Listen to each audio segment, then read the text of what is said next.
Ang sabi ng Panginoon, humayo kayo, ipangaral ang mabuting balita. Hindi niya sinabing humayo kayo at sumayaw. Humayo kayo at magpikitang gilas. Sino mga leader ng mga Jesus reign na ito? Sana marinig nila ito. Mga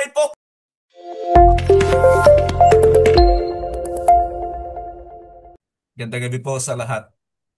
Seth, picture muna tayo. Sige po. Pa-open po lang yung mga camera. Ready po. One, two, three. Praise the Lord. Thank you very much, Kuya Joseph. Okay, meron pong mga ilang katanungan, maging doon sa post ko kanina, pwede po kayo magtanong. Ito po ay iayos ko paano sagutin para sa gano'n ay maging maiksi lang yung record na makukuha natin dito. Kasi sobra naman na yung panahon natin sa ating mga pinag-aaral. Almost mag 2 hours na pala tayo. Wala na pala akong panahon para magsalita. Maaga Sasagutin pa ko po. po. Meron tanong si Ate Rose tungkol doon sa aking post at yung comment ko yata. Okay, Ate Rose, gusto mo ba itanong yung tanong mo? Ate Rose, wala eh. Miinom ka yata ng malamig eh. Ano Ah, to, wala na kasi akong lubat na ako kaya cellphone na ng anak ko to. Sagutin niyo na po yung tanong ko. ano po yung tanong nyo? Gusto kong marinig. Sabi, Gusto ko. kasi may sinabi ka, sabi mo, lundag-lundag, sayaw-sayaw, no, no, no. Okay. So, ganun ang unawa mo doon sa aking comment sa post ko. Meron pa? Makinig kayo mabuti ha. Alam ko nandyan yung mga anak mo eh. Meron pa ho? May nagtataas yata ng kamay? Wala na? Okay. Magandang gabi sa bawat isa. Natapos na po tayo dito sa ating pangalawang bahagi ng ating pinag-uusapan tungkol sa Christology. Malala ko yung nagko-question bakit daw puro yata Christology ang ating pinag-uusapan dito. At nais ko sabihin sa inyo, meron pa tayong dalawang grupo. Bali, ang natapos natin na mga video ay 23 videos na kung titingnan ninyo ay hindi bumababa ng 45 minutes. At alalahanin ninyo, sinabi ng Panginoon kung susulatin ang lahat ng kanyang mga ginawa, hindi magkakasya ang lahat ng mga aklat sa buong mundo. Ganong karami ang mga bagay na dapat ay matutunan sa Panginoon, pero may mga bagay na mahalaga at ako'y naniniwala yung mga nakasulat na pinag-aaralan natin ay mahalaga para sa pagkakilala sa Kanya at dapat nating alalahanin na ang pagkakilala sa Panginoon ay buhay na walang hanggan. John 17:3, This is eternal life that they may know you as the only true God and Jesus Christ whom you have sent. Pag hindi mo kilala ang Panginoon, ang kaisipan mo ay iba kaysa sa Kanya at pag mali ang kaisipan mo sa Panginoon ay mali ang magiging pamumuhay mo, hindi mo siya nagagawang model, hindi mo siya nagagawang dictionary ng buhay mo, hindi mo siya nagagawang guide dahil hindi mo siya kilala. So napakahalaga na makilala natin siya. At meron pa tayong mga susunod na dalawang set ng video. Hindi ko alam kung yan ay tigsa 10. Nangangahulugan, marami pa. Kulang pa nga yan kung tutuusin. Kaya yung hinihinging kanina na kung ano yung kulang doon sa module, meron pa talaga akong mga sinulat yan na pwede ninyong pag-aralan. Pero yung mga humihingi ng module, ganito po ang gagawin natin dahil napag-isipan ko na magkaroon ulit ng training ay kailangan ipakita nyo sa akin ang inyong mga record kung talagang nakinig kayo sa mga video kasi baka mamaya ibibigay ko sa inyo yung aking module. Mukhang hindi naman fair para sa akin. Kailangan makita ko muna na ito ay na-take up ninyo bago ko kayo bigyan ng karapatan na magturo o gamitin yung mga nasa module natin. Ulitin ko lang po yung aking ina-announce na loobin ng Panginoon. Magkakaroon yata ng training o Bible School. At kung kayo ay may mga natapos na rito, lahat yan ay credited. So wala naman kayong babayaran. Hindi ko lang alam kung paano. Pag-uusapan pa namin ng mga ilang kapatiran na nagyayaya sa akin na magpasimula ng Bible School. Anyway, tungkol sa mga bagay na ito, ang napag-usapan natin, Jesus and religious people. Just imagine mga kapatid na mag-isa ang Panginoon, siyempre kasama yung kanyang mga alagad during that time, pero hindi pa sila ganun ka-equip para harapin yung mga religious leader na pinanggalingan nila. Ang punto ko diyan ay ang Panginoon ay mag-isa, ito ang apat na grupo na lahat ay may problema sa Panginoong Hesukristo. Pinapakita ko sa inyo na ganyang katindi ang saturation ng mundong ito ng kamalian. Ulitin ko yon, ganyang katindi ang pagkasaturate ng mundong ito ng kamalian, religious errors. At huwag nating isipin na gumanda pagkatapos ng 2,000 years, naging maayos ang lahat. Ako ay hindi naniniwala dyan. Kung babasahin ninyo ang aklat ng pahayag, that is less than 100 years after ng Panginoon Kristo, during the birth of Christ, ay makikita nyo na yung church na nagtaglay ng Espiritu ng Diyos, tandaan natin na lahat ng mga iglesia dyan ay New Covenant, meaning they have the Holy Spirit of God, hindi peke ang banal na Espiritu sa kanila. Sinisigurado kasi ng mga apostol na talagang tatanggap sila ng banal na Espiritu dahil alam nila na hindi nila maititrain yung mga mananampalatayang ito hanggat wala sa kanila ang banal na Espiritu. So they were really New Covenant churches. Alam nila yung kaibahan ng Judaismo at ng kapanahunan ng pagtuturo ng Panginoon at sa itinuro sa kanila ng Panginoon sa pagpapaunawa ng banal na Espiritu na dumating sa kanila. Makikita natin mga kapatid na kung yung mga panahon na yan ay marami ng error, gasino pa sa ating kapanahunan? Gasino pa sa ating kapanahunan? So ang problema lang natin ay nakakampante tayo dahil nga sa mga sinasabi ng marami. At alam niyo mga kapatid, kung walang mag-e-expose sa mga kamalian, sigurado ko na mamamayagpag ang kamalian, mamamayagpag ang dyablo, matutuwa ang kaaway dahil yun ang kanyang plano. Nais ko muna ipaalala sa inyo, kamakailan ay may nagpo-post ng pananalangin ng isang kilalang pastor dito sa Pilipinas sa Malacanang. Nag-comment po ako. Ang comment ko ay sana hindi sila pinag-pray lang, kundi sana sila ay pinagsabihan ng pagsisisi. Yan ay naganap bago magkaroon ng State of the Nation ang ating presidente. At doon sa State of the Nation ay nakita yung mga pagnanakaw. Ngayon mga kapatid, pagkatapos ng exposition na ito, muli ay nananawagan na naman sila na ipag-pray yung mga nasa Malacanang. Meron yatang grupo muli na nagpunta roon para ipag-pray yung mga tao doon. Ano ba talaga ang kailangan ng mga taong ito? Prayer ba o talagang katotohanan? They should know the truth and the truth should set them free. Alam nyo, maraming nagalit sa akin nung sinabi ko na dapat ay turuan sila o kaya pangaralan sila ng pagsisisi. Asan na yung mga pastor na ito? Sana mapakinggan nila itong sinasabi ko rito. Dahil ito yung mga tao na naghahanap lang ng komendasyon ng mga katulad na pinag-uusapan natin dito. Maraming pastor ay naglilingkod sa munisipyo. Hindi ko laban dyan mga kapatid. Kaya lang, meron talagang masamang motibo kapag hindi ka nangangaral sa mga tao na alam mong vulnerable sila sa kanilang kalalagayan.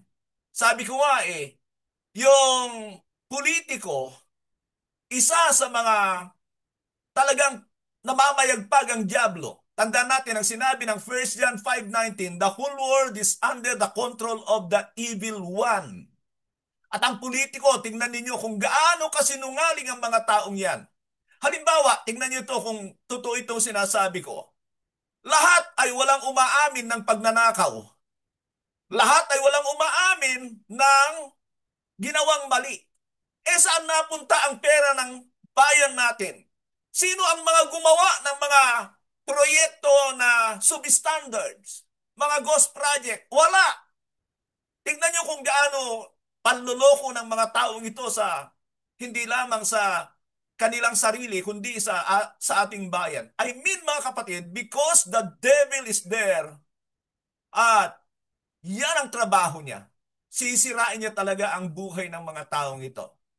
So, ipinapakita ko sa inyo na ganito katindi ang kadiliman sa mundong ito. Isaiah 60 verse 1. Sinasabi diyan na noon pa man sa panahon ng mga propeta na arise shine for the light has come and the glory of the Lord has risen upon you. The whole earth is full of darkness. Thick darkness covers the earth. Sabi ng Isaiah. Mga kapatid, that is 700 years before Christ. And nang Panginoon ay dumating, kung hindi siya nagsalita, hindi siya mapamatay. But because He spoke, and when He spoke about the truth, He spoke the truth, ang daming na-expose. At ito yung pinag-aaralan natin about the religious leaders, na yung mga pagiging relihiyoso natin, pag hindi talaga natin iningatan, hindi tayo nalalayo diyan because we have a fallen nature na laging naghahanap ng komendasyon, ng pagtanggap ng tao, ng papuri sa atin at kung ano-anong mga hinahanap natin. Because many Christians are not dead to self. If we are not dead to self, we are alive in the flesh. Na ibig sabihin yan, iiral yan, anytime lalabas yan. So, makikita natin na kailangan magsalita ng Panginoon. Because only the truth will set the people free. Malala ko yung sinabi niya sa John chapter 15. If I had not come and spoken to them, they would not have sinned. Sa chapter 15 yan, sa mga after ng 20, sinabi yan ng Panginoon na kung hindi siya nagsalita, hindi siya na ma-expose ang kanilang mga kasalanan. But because the Lord is spoken, ay na-expose yung mga nasa kadiliman and ano ang sinapit ng Panginoon sa mga relihiyosong tao sa mundong ito. Hindi ako magtataka kapag ako ay tutuligsain. Hindi na ako bago dyan. I have been in this work more than 30 years, mga kapatid. Hindi na bago ito and I'm still learning, pero nakikita ko na talagang pag ikaw ay naging totoo sa mundong ito, lagi ko sinasabi sa inyo, lahat ng mga nabuhay sa katotohanan, papatayin sa mundong ito. Kaya kung takot ka, duwag ka, sabi nga ng Revelation 21:8, pag ikaw ay duwag, hindi ka karapat-dapat, kasama ka ng mga mamatay tao, mga pakiapid, mga sumasamba sa Diyos-Diyosan, sa lawa ng naglalagablab na asupre. And if I continue to protect myself by not speaking the truth, kahit sino pa mga kapatid, pasensya kayo. Pag hindi ako talaga magsalita, anong mangyayari sa... Hindi ko sinasabing malaki ang nagagawa ko. I'm so small. Napakalit ko. Minsan nga, hindi ko kilala. Ayaw kong kilalanin. Pero mga kapatid, yun ang nakikita natin sa katotohanan ng ating kalalagayan sa mundong ito. So, ano ang sinasabi ko sa inyo? Nung nagsalita ako laban sa pastor, maraming nagalit. Bakit? Sino itong mga nagalit na ito? Ano, mga nagsasabi ng pagsisisi o naghahanap ng supot? Nalagyan kaya sila nung sila'y pumunta sa Malacanang? Sana marinig ito ng mga mayayamang pastor na ito na hindi na pwedeng untouchable na sila. Mga kapatid, tungkol naman dito sa aking pinos, unang-una, aminin ko sa inyo ang totoo. Nagpo-post ako dahil nakikita ko, meron akong napanood na sa Bacolod, ginagawa ito and they were jumping and yung mga tao doon ay talagang nagkakasiyahan and alam nyo, hindi bago sa akin yan. Alam ni Pastor Terdy, pag kami ay nasa youth camp, 1,500 na mga kabataan, ganun ang ginagawa nila. Sabihin natin, 1,200. Baka hindi naman inumaabot pero yun ang target after 2 days. 1,200 na kabataan sa Iba Zambales. I mean, mga kapatid, yung mga ginagawa na ganyan, pagsasaya sa mga gawain, hindi yan bago sa akin. Now, masama ba yan? Tingnan natin. Yung mga ginagawang ganito, Jesus reigns. Yun ang nag-steer sa akin na mag-post talaga. Aminin ko yan. Hindi naman ako takot eh. Hahanapin ko kahit sino. Now, ganito. Number one, bakit nila iginagawa ito? Is it a command from the Lord? Utos ba ito ng Panginoong Jesucristo? Kung may makita kayo na inutos ng Panginoon na humayo kayo at magsayawan, maglundagan, magsigawan, mga kapatid, sasali ako. Malala ko sa mga nakaraan, mayroong ginagawa ang mga Kristiyano na tinatawag nila na Jericho March. Jericho March. Anong pinagkaiba nito? Halos pareho lang. Meron yatang nangyari, hindi ko na napansin ito, yung Jesus Revolution, na hindi ko alam kung ganito rin. Actually, wala akong gaanong knowledge, pero iniisip ko lang yung salitang revolution. It seems like the same na naman itong ginagawa. Ngayon ay Jesus reigns. So ang sinabi ko sa aking post ay, kung si Kristo ay naghahari sa puso ng mga taong ito, na hindi sila interesado na mag-aral sa mga batas ni Kristo, paano maghari ang Panginoon sa kanilang mga puso? Sabi ng Luke 6:46, "Why do you call me Lord, Lord, and you do not do what I command you?" Bakit niyo ako tinatawag na Panginoon? Panginoon, di naman ninyo sinasunod ang mga sinasabi ko. Did Christ say that they should gather together and do such thing na katulad ng ginagawa nila? Did the apostles did this? Ginawa ba ito ng mga apostol?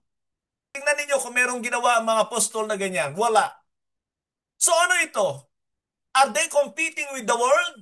Yan yung sinasabi kanina na sa Mark chapter 7, 6 and 7, na these people come near to me with their lips, but their hearts are far from me. They honor me with their lips, but their hearts are far from me. Subukan nyo kaya na ipakilala sa kanila ang mga batas ni Kristo. Marahil ay merong, hindi ko alam mga kapatid, pero I mean, kung hindi ako mag-expose ng katotohanan, hindi ako magsasalita, manahimik ako, ay baka makipag-appearance si Satanas sa akin. Kaya ginagawa ko ito, not because I hate these people. In fact, this is a love. Christ loved people. That's why He exposed them from their darkness sa kanilang kadiliman. Kaya maging maingat tayo na gawing utos ng Diyos ang hindi inuutos ng Diyos. Yung inuutos ng Diyos, tatanggihan. Kasi masaya tayo sa mga nagugustuhan ng laman natin. Tandaan natin, the desire of the Holy Spirit contradicts the desire of the flesh. Galatians 5:16 to 18, magkakontra yan. Kaya ang dali niyan kapag ka ang mga tao ay gagawan mo ng ganyan. Masaya sila dyan. Mag-e-enjoy sila dyan. Pagawin mo sila, pahayuin mo sila. O kaya mangyari sa kanila yung nandun sa Acts chapter 8, beginning verse 1 to 3. Tingnan mo kung makapangaral yung mga yan. Ang sabi ng Panginoon, humayo kayo, ipangaral ang mabuting balita. Hindi niya sinabing humayo kayo at sumayaw. Humayo kayo at magpikitang gilas. Sino mga leader ng mga Jesus reign na ito? Sana marinig nila ito. Mga ipokrito kayo. Sasabihin ko sa kanila, kahit magalit sila sa akin, yan yung tama yung sabi nyo na sila yung mga leader na hindi nagbubukas ng kaisipan kasi yan, pinag-e-enjoy nila ang mga tao. Nagiging sikat sila, marami sila. Mga kapatid, baka magalit ako. Titigil na ako rito. Kung meron pa kayong tanong, susunod na lang. Baka kakalma na ako. Inom muna ako ng tubig. Magandang gabi po sa bawat isa. Back to you, Kuya Joseph. Tubig, Pastor, tubig. Yeah. Ate Ros. Okay na, amen, amen na ako doon. Kaya Amen. mag-new covenant kayo. Pag nag-new covenant kayo, buuin ninyo. Yung ating paalala ko ulit na baka magbukas ng Bible School. So, Yung sa module, Pastor, ayan, nasabi ko na. Yung module, mga kapatid, ay ayoko muna pakawalan ng pakawalan. Kailangan ipagdaanan nyo muna, ipakita nyo yung report nyo kung kayo ay nagsusulat. So, karapat dapat kayo doon. Actually, hindi naman ako madamot yan. Gusto ko magamit ninyo, pero sigurado ko na kapag kasasabihin ko, ibigay ko sa inyo lahat ng mga module dito, sinong tatanggi dyan? Parang unfair naman kasi pagka ganon. Pastor, Sana hindi ako maunawaan po ninyo. nagsusulat eh. Ah, Hindi ako nagsusulat. Nagta-type ako ng lesson natin sa ano, sa computer. o di pareho lang Sasend yan. ko na lang yon. Oo, pareho Sige. lang yan.